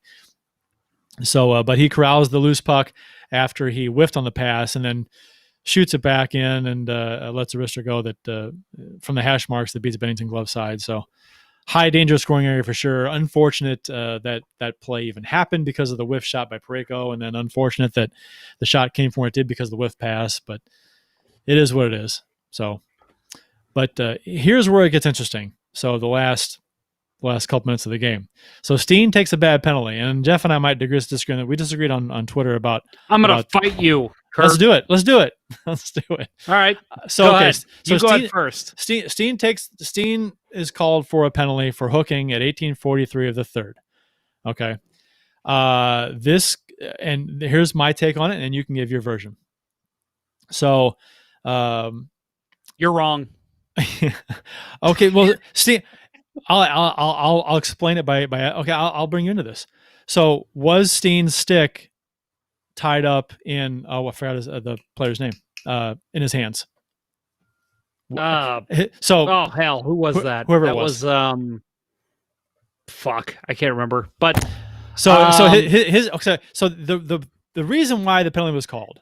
Your question. I will answer real quick. I will say yes. All right. Yes, it was. Okay. So, and I think I know where you're going with your take, but so so his hand, his stick ties up his hands, and a lot of fans were up in arms about this call, whether it be they thought it was a bad call on its own or a bad call because of the timing of it all and the part of the game it was in. But to me, it negated a scoring chance. Steen has his stick on his forearms from behind, hooking him. He can't get a shot away on a decent scoring chance with less than 2 minutes to go in the game. As an official, I don't think that's a terrible call. I think if it's a center ice where a guy gets stick on the arms against the boards in a play that is not a scoring chance at all, I think if you call that's kind of weak maybe. But I think if it's a scoring chance and Steen took it away from him, I think that's a call that, while it doesn't have to be made, I have no problem with it. It's a penalty. I have no problem with it. So, and your take is? Well, first of all, let me just add that, and again, this is probably just being nitpicky, and I'll admit that. Within a minute before that, Oscar Sundqvist was tripped pretty blatantly. And that was not called. And again, it wasn't a scoring chance. I get that. Late in the game, referees don't want to make that call. But when you see something like that, and then 45 seconds later, you see the Blues getting a penalty, that better have been pretty fucking blatant, I get it. And so, but to add to that, again, if this is first period, second period, even early third period, and you've let that kind of thing go all game, and you make the call then, okay, I'm fine with that. But when it's a 1-1 game, close game, and both teams are playing hard, and it's a playoff game. It's not fully a playoff game, but it's a playoff game. I see that and I say that kind of play happens throughout the game at least 3 or 4 times. And that has not been called. That has not been the standard all night. And I know you'll disagree that it wasn't that blatant in other plays, but I feel like it was. I feel like that's a play late in a game when you either have let that call go or you make that call every time throughout the game. And I feel like throughout the game, that call was not made. And because it was so late in the game, that's a standard they should have held throughout the entire game. And they didn't do it. And so to make that call that late, that is where I have that problem. Like, okay, that kind of play happened probably in the first period. You didn't make a penalty call there. Yeah. Well, but your case is that it was a scoring chance that led to that. That's 90% of it for me. I think that call should be made anytime. It negates the scoring chance. It negates the scoring chance. And now, first period, second period, 10 seconds to go in a tie game and overtime, whatever. I think that call should be made if it negates a scoring chance. Now, I agree with you situationally. Late in the third period in a close game, tight game, not calling that at center ice when it's on the boards. I can see them letting that go because it doesn't affect a scoring chance. I think any penalty, any blatant penalty, and that's the thing with me, is I've always said, man, if you're going to call a penalty in a tight game, a playoff game, late in regulation or in overtime, it's almost gotta negate a scoring chance. That's situationally. But the way that I look at it is that doesn't matter to me. If it's a penalty, it's a penalty. See, it doesn't matter where it's at on the ice. Yeah, but if you okay, and I understand, but if you're going to have that mentality, you're going to have 35 penalties a game. If you're going to call every single thing you see. Okay, so then either penalty or it's not. Well, I know, but hockey's a sport where, I mean, you've played it your whole life. You know that penalties happen all the time, and missed calls happen all the time, or they let stuff go all the time. It's based on situations. It's based on, most of the time, it's based. I mean, you can't tell me there aren't makeup calls. You can't. I mean, and this goes back to officiating. Oh, any ref would tell you there's not. Yeah, Kerry Fraser came out and said he has never made a makeup call in his life. I say, you're a fucking liar. You're a liar. Because that happens. But no, and they, I mean, cross-checking. They let, I mean, the play where Muzzin was hurt, that was a cross-check from behind. There's no call. I mean, technically, for sure, cross-check. But that kind of cross-checking happens all the time. Not called. A guy has to go down or go into the boards or negate a scoring chance or whatever. Or that's one of the things that pops up that will make a penalty always callable, is that if it negates a scoring chance. I have a really hard time arguing against a penalty being called if it took away a good scoring chance from a team. And I don't care what time of the game it is. I just don't think it was as egregious as you're making it out to be. I think had he if whatever the player was, I wish I could remember who it was, had he had repositioned his body a little bit, he would have still gotten a shot off. I just don't think it was as egregious as the referee made it out to be by making that call that late in the game. But I mean, either he negated a scoring chance or he didn't. You and I are going to disagree on this forever. Let's go to the arbiter here, Bill Day. What do you say? So, I think, the context of it, it's a round robin game. It's not one of the play-in games. So the rules are, regular NHL overtime rules. You're gonna, I would think that they would err on the side of caution and not make the call and let it get decided in 3-on-3 or a shootout. I think the probably what tips it to being a penalty is, and I think Kurt was getting at this, forward defending forward with a scoring chance, and stick gets up a little bit. I think that's probably why the call was made, but I also agree with Jeff that the missed tripping penalty on Sonny, I was irate about that, and to see it 50 seconds later, the arm go out like this, and it pissed me off. But at the end of the day, and that's a separate issue. I mean, honestly, I mean, I feel the same way. If a call is missed, you see all the time, a call is missed, and 30 seconds later, a call goes against you. You're like, what the hell, right? That's not fair. But I mean, to me, that's a missed call that they just didn't see it. If they're not gonna purposely not call that, and they didn't see it the way it went down. And that's a different argument, I think, is that there's just a bad official that missed a bad call, bad non-call. You know what? I'll add that we seeing Fox Sports Midwest praises all the time, which they deserve. The way they cover the games are great. But I will say I did have an issue with them not showing replays of the penalty on Steen. They didn't. Right? Am I right on that? They didn't show it. One replay.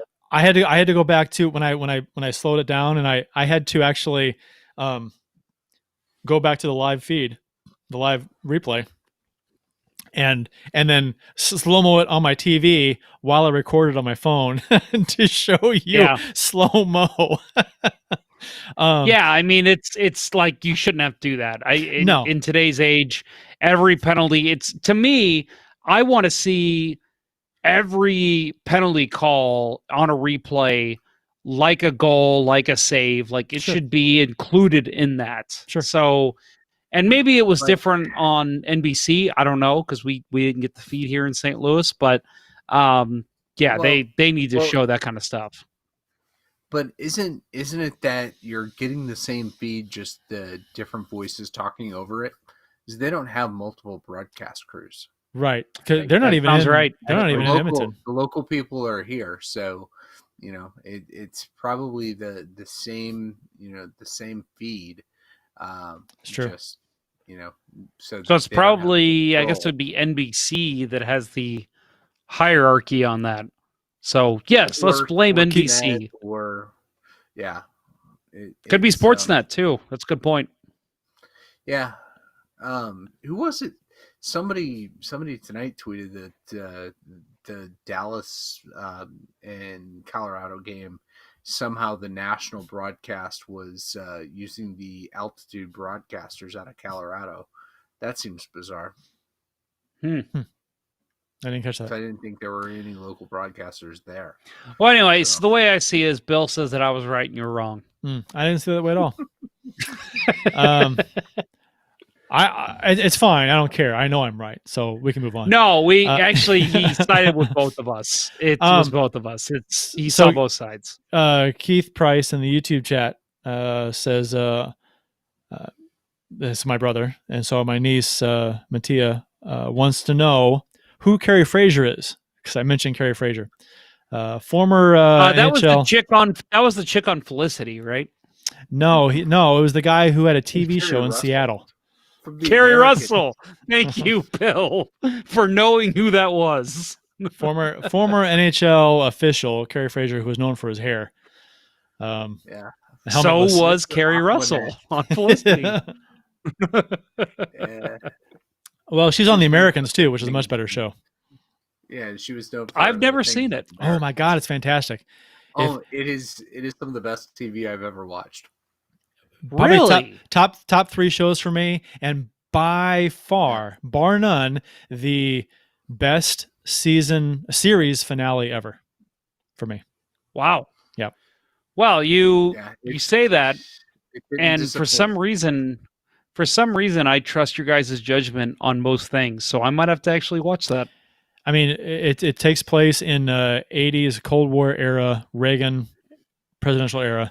And lots of hockey references, and even a couple St. Louis Blues references. Lots of hockey references, because it's Russia and U.S. and hockey is on TV often, and Russian spies in the U.S. undercover. Yep. Yeah, one of the spies was a former Russian hockey player. Mm-hmm. Yeah, and that's true. Season 4. Yep. Yeah, it's a good show. It's really good. I mean, start to finish too. It's so good. Well, I'll add, if we're talking about TV shows real quick, if anybody has seen the second season of Umbrella Academy, I've heard very good on Netflix. I've heard good things. Very good.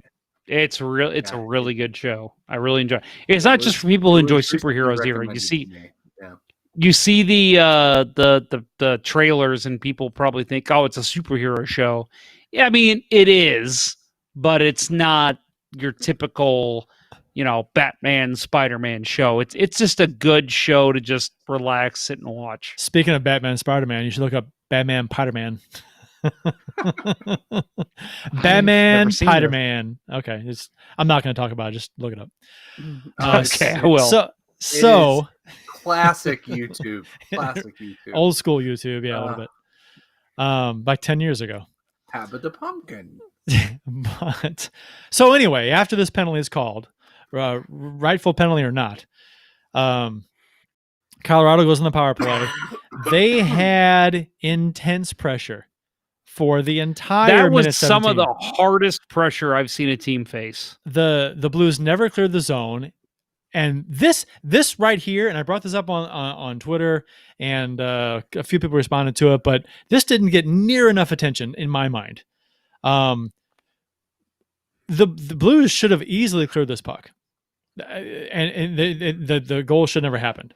I'm not sure how much time was left, but O'Reilly had the puck behind the red line on his forehand, nobody pressuring him immediately, and he didn't get it out. I mean, he gets it out. I think there was about 30 seconds to go, something like that. If he gets it out, that goal doesn't happen, at least the way it happened. So he I don't know if he panicked or rushed it. He turns, slap shot, fires, kept into the blue line, and they scored. I don't know what 25 seconds later, whatever it was. So that didn't. That was 24.9. That was not a good play by Riley, and I think no one talked about it on air. No one talked about it online or articles. I'm like, he didn't. I mean, he had it on his. It's an easy play to make. So with about a second to go, Landeskog hit the glove side high post as Bennington slid across. Rebound drops right in the paint, and Kadri slams home the rebound into an open net with no time showing on the clock. Replay showed the puck possibly across the line with 0.1 still on the clock. The puck had a blur on it. This is so close. The puck had a blur on it on the freeze frame, and part of the blur appeared to still be touching the goal line. You advance forward one frame, it shows the puck across the line, but then there's 0 on the clock in that frame. But the NHL ruled that they said that they saw conclusively that it was across the line with 0.1 still on the clock. But we were never shown that view or that still if they were talking about a different replay. Now, I'm not sure how the physics or the science behind video replay goes. What does the blur mean? Where is the puck when it's blurred? Because it's like the puck is like twice its size, right? When it's blurred. So where is it? I assume it's at the leading point of where it's at, and the trail exactly. is like and let me ask, what is your guys' opinion? Was that a goal? I think it was a goal. I just don't think it was conclusive on video. Yeah, I think that they the ref on the ice was making the case that the call on the ice was a goal. They couldn't overturn it. Right. Okay. Well, that's my exact thought, Bill. Exactly that is that they said you watch the referee and he signals goal, like right away he signaled goal, and so it would have taken a lot of evidence for them to overturn that. They spent over 5 minutes looking at it. I'm not going to bitch in this case about them I agree. Not giving it every opportunity. They gave it every opportunity, and what they wound up with was that still with the blur. And I think you're right. You go with the leading edge. The blur is not going to be, like right. I know, but technically, but technically, we wanted the Blues not to lose that way. So. I know. Well, yeah, I get it. And maybe I'm searching for reasons how the Blues shouldn't have lost that way. Maybe that's what it is. But and like I said, I think the puck was not in. A penalty. That's the way I see it. Well, or Riley should have cleared the puck out of the zone. That's true. That is very true. Lack of execution. You just cost him the Selkie. You calling all that attention to it. You just cost them the Selkie. Because we know that the NHL, all the NHL writers was listen and watch this show. I almost want. I wish I had pulled it up beforehand because I saw the tweet from the NHL or from somebody quoting the NHL saying that it was they had video of the puck conclusively across the line, And I was wondering if they were talking about the video we all saw where it was blurred, or if they had a different video, a higher res video that showed it unblurred and across the line. Because we never saw that. Nobody has. And one of you said, I don't remember which one it was. I want to say Bill said that basically the front edge of the puck is not going to be blurred. I know. Yeah, it's not going to be blurred if it hasn't reached that point yet. So the fact that it was blurred that much and it was basically a long streak of the puck, that tells me it had reached the end of that point of the net by the time the clock had reached 0. I understand. But so I didn't have a problem with it. I had no problem with the call. It No, sounds like you guys didn't either. Like I said, I thought it was in. I just have issues with what the NHL said about it being I agree. Conclusive. You know what I mean? It's when do we ever agree with what the NHL says? Yeah, I'm just show me, I don't know, show me a video, a still with the entire puck across the line, and I'm fine with it. I wanted to see that. And I understand that it was, I mean, you can say the same thing about a puck being in a goalie's glove and the windmill glove save, it goes in and comes back out, but you don't see it, but it's in his glove. You've seen many a goal not count because of that, because they couldn't see the puck actually across the line, even though you knew it was in the webbing and the webbing was across the line, but you couldn't see the puck itself. So that's consistency. It's a big turning point here in the Edmonton. Chicago. Yeah, who is this that just got hurt? Who is that? Tyler Ennis. Oh shit! Trade deadline pickup who gelled well, and I think he puts himself in a terrible position. Oh yeah, he did. He can't put any weight on the right leg. That's not a penalty for me. He put himself in that position, turned into the boards, and Doc was waiting for him. So yep, I agree. I'm looking at it now because my feed. Oh man, that reminded me of was it the Barbashev or the Sundqvist suspension from last playoff, where whoever, I think it was Grzelcyk, put himself in a terrible position. Yeah, and it's like, what do you expect when you put yourself in a position like that? So takeaways from this game. Besides the fact that Bennington was on fire, can I just say a positive here? Sure. For Blues fans who might be a little concerned about this, I think the Eastern Conference that I've seen has taken a much different stance on this round robin than we've seen from the West.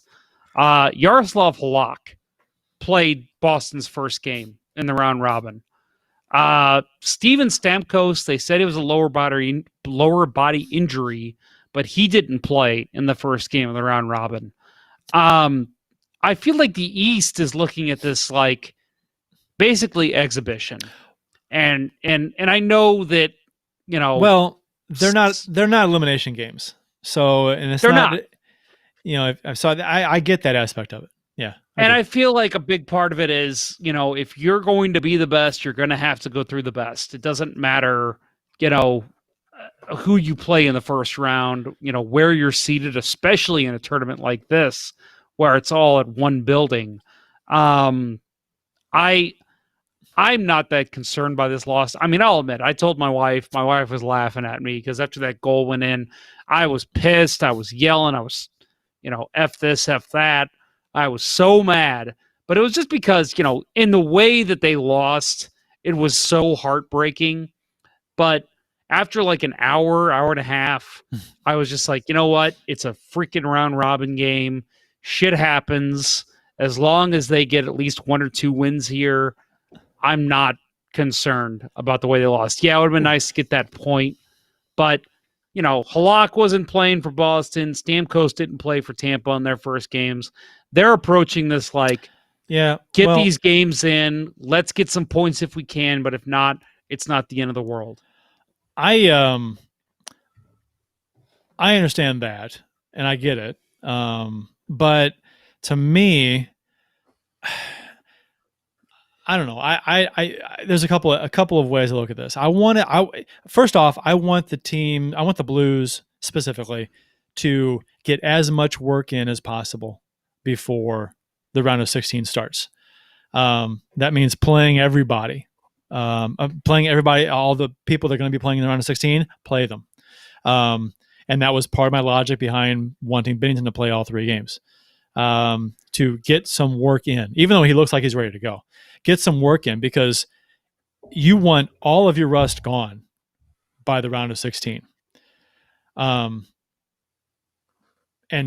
2, you want every edge, I think, as far as the seeds go. So if you can get that number 1 seed, that's just that much more of an edge, that tiny little sliver of an edge, maybe like that one last change in a game that you get because you have home ice might make the difference in you winning a series. Sometimes they're so close, it comes down to something nonsensical like a last change at a certain point in a game 7.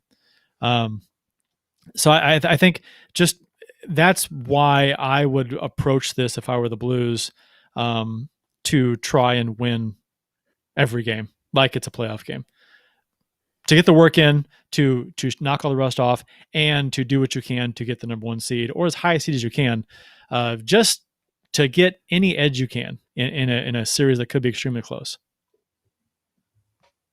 I agree. I mean, I agree. I want to see the same thing. I'm just saying that I don't think the NHL teams are having the same thoughts we are. You know, I get it. I do. I get it. I don't think it is. Every team is going to have their own approach to it based on what they think is best for their team, and that's fine. I just, based on the way the Blues looked against Chicago, I'm like, they need to play. They need to play some games and get this out of their system. And I think that's exactly what is driving a lot of us to say, God, the Blues got to show us something, because at this point, they've lost 2 games in regulation.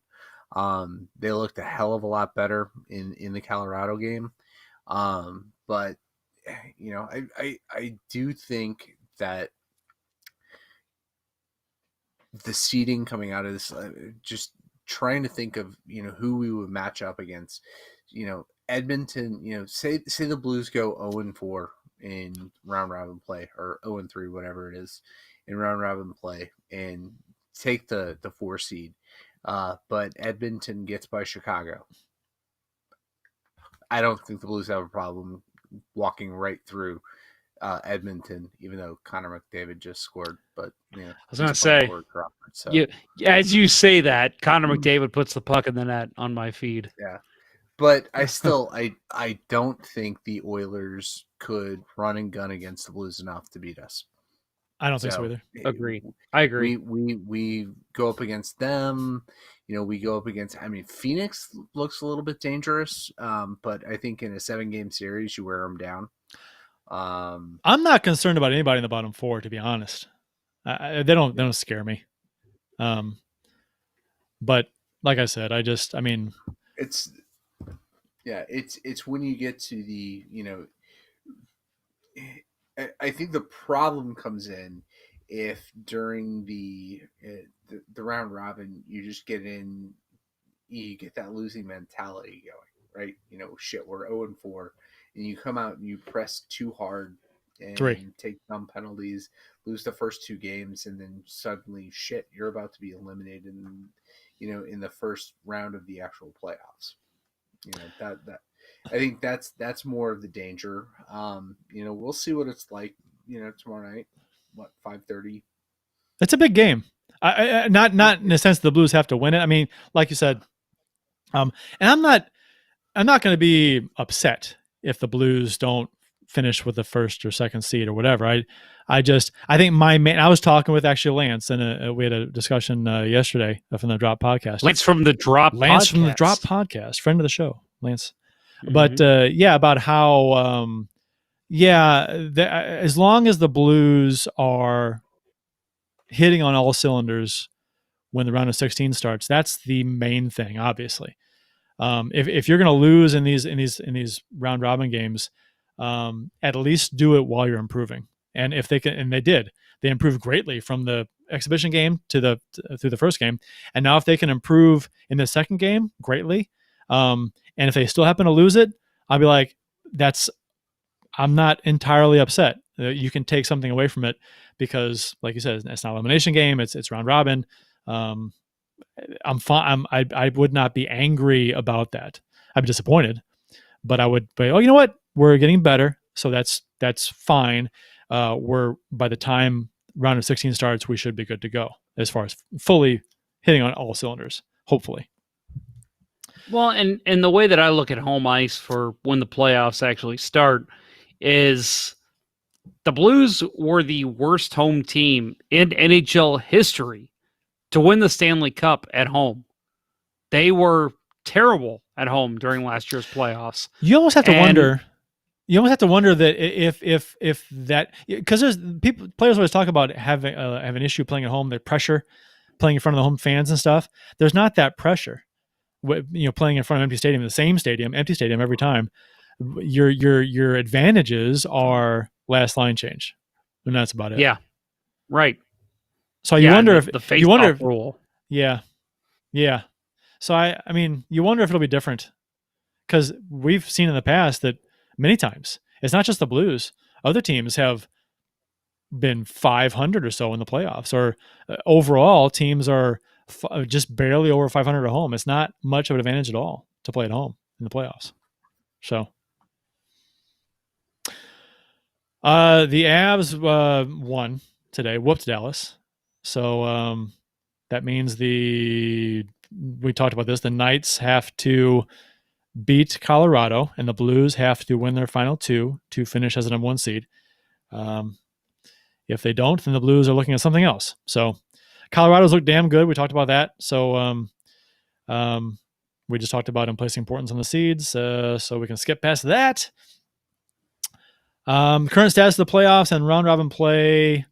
What's the score in this game? 2-1, right? 3-2. 3-2 Edmonton. At the end of the second. Okay. So the Oilers they have their hands full with the Hawks.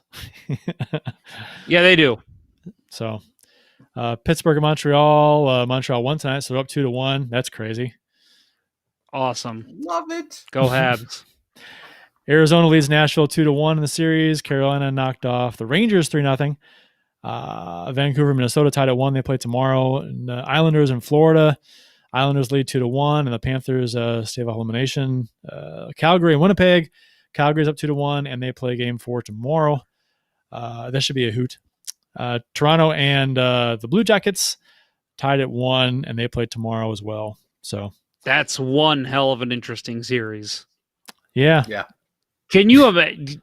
I saw somebody tweet the other day, the hub cities, Edmonton and Toronto. What if they're knocked out in the qualifiers? Yeah, there goes that home ice advantage theory that maybe some of those teams will have like playing in their own arenas. I didn't buy that for a second. No, I didn't either. Some people were suggesting that the home team playing on their home rink, it's got to be an advantage, right? I'm like, no, I don't think so. Not much, if anything. I would say no.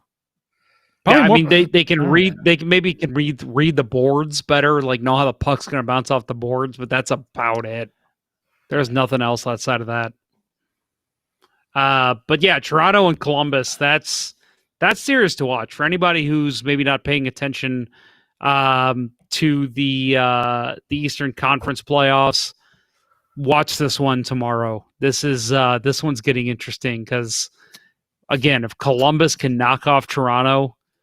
Remember the issue was Mike Babcock, right? Well, he's gone.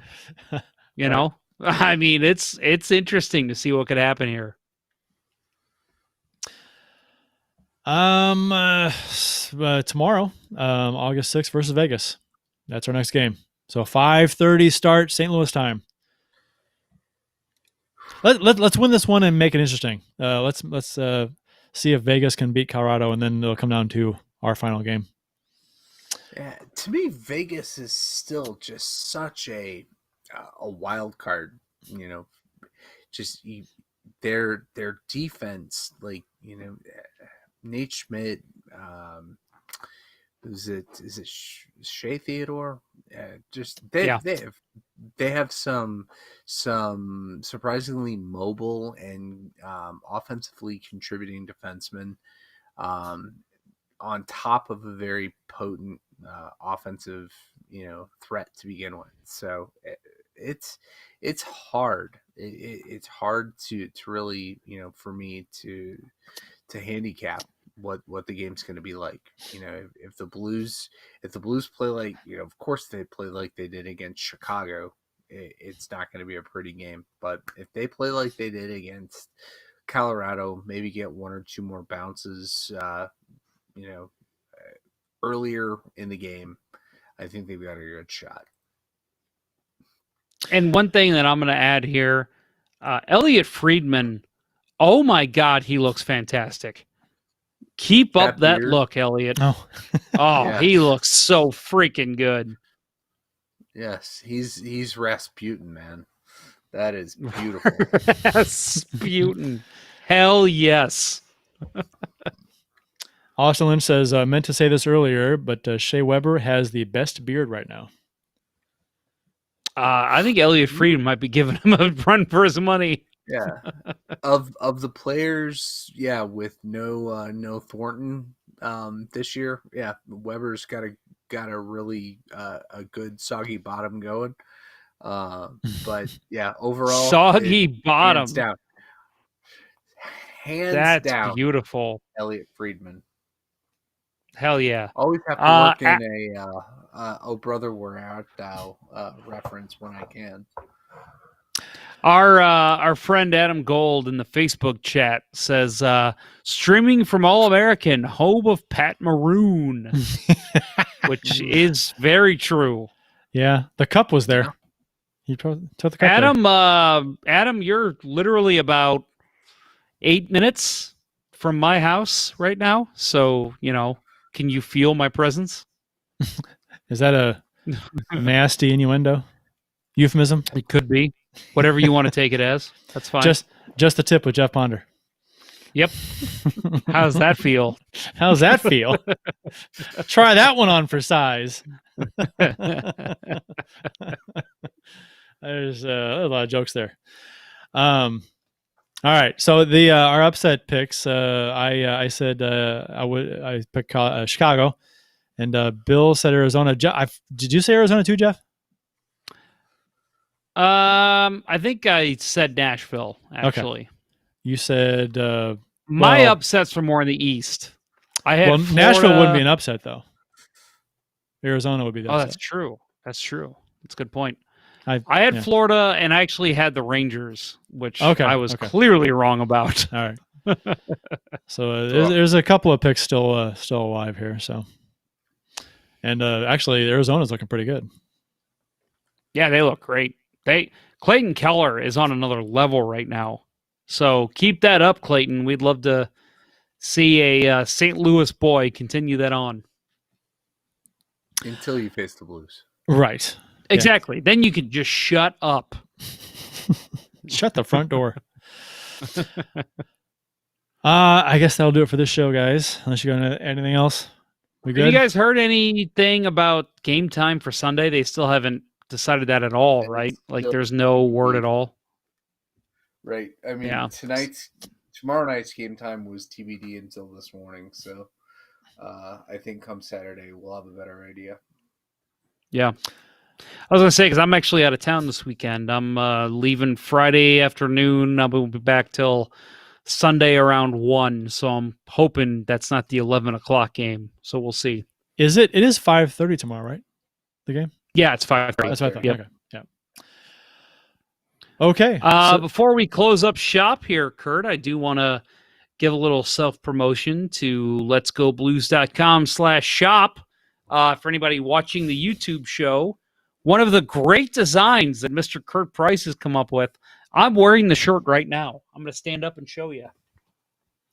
Oh, wait. Over here. There we go. One is not enough.